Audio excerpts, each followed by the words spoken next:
I'm Maurice Thorogood. This is the 22nd episode of the 2020 Visions blog, and the last one about the painstaking process of development of this extraordinary script. Rehearsals are underway as you're hearing this, and we'll be filing our first rehearsal report in next week's episode. Wow. So let's just pause for a moment to consider the set and the lighting. Well, strictly speaking, the set and the lighting design are not part of the development of the play.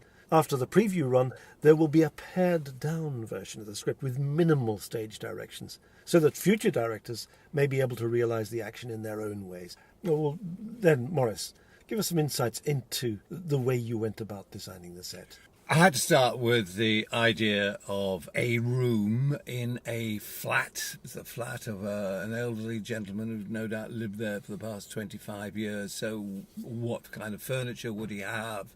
He would have many places for keeping secrets in. So I needed a sofa, I needed an armchair, a table, a few chairs and side tables, a telephone, something to play music on. But because it's about time travel, when our carer gives Alec 80 a glass of water and it's placed on the table, and the next scene is, shall we say, Natasha from the past drinking from that same glass, and it's now wine, our carer says, Alec, drink this water.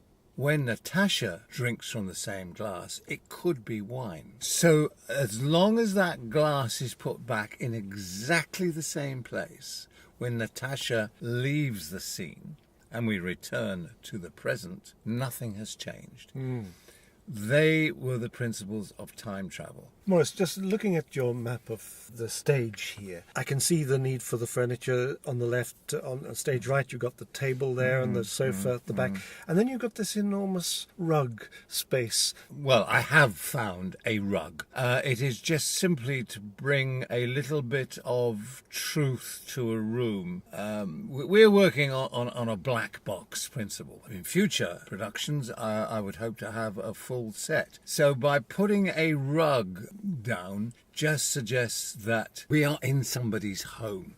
You've talked about the minimalism of the black box set with the very few pieces of furniture. That obviously the onus is not on costume or lighting to make this time travel happen. It's got to be the actors. Yes, it all comes first of all from the writing. That is why the audience are principally there, to listen to what you have said. Now we have to give it a stage to sit on. And for me, in this production, the simpler, the better. I've been through all kinds of thoughts about how to dress people to fit the time period. For instance, 1960.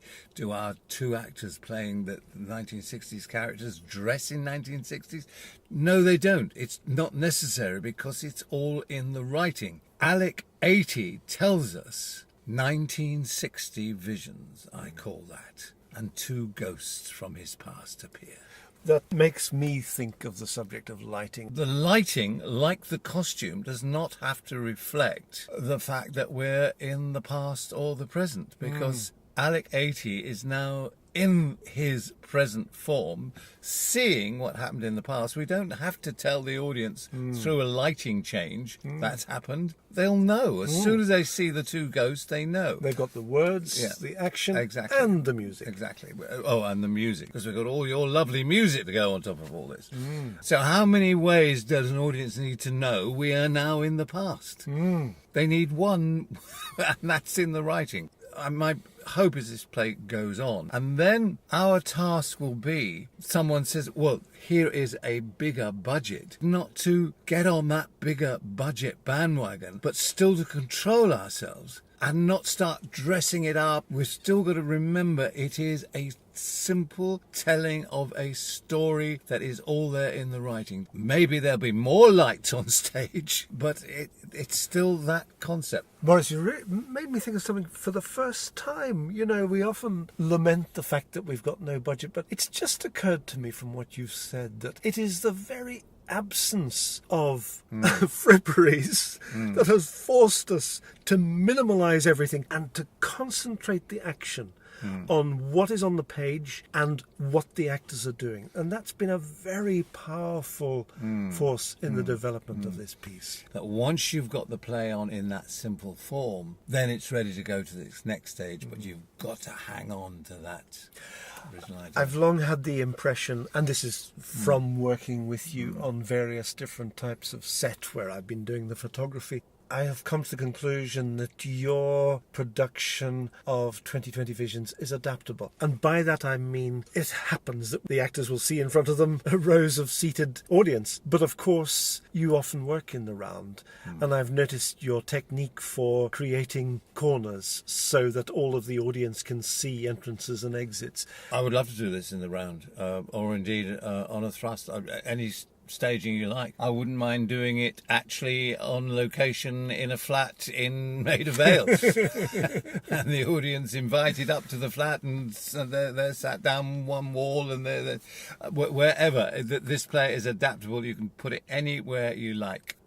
So, Paddy, the cast are ready. Our rehearsal room is ready. Are you ready?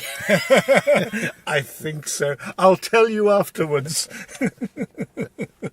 That first day is going to be exciting, isn't it? Right, Olivia, my darling, you enter from stage left and you circle Alec, 80, who is asleep, and you are his dream.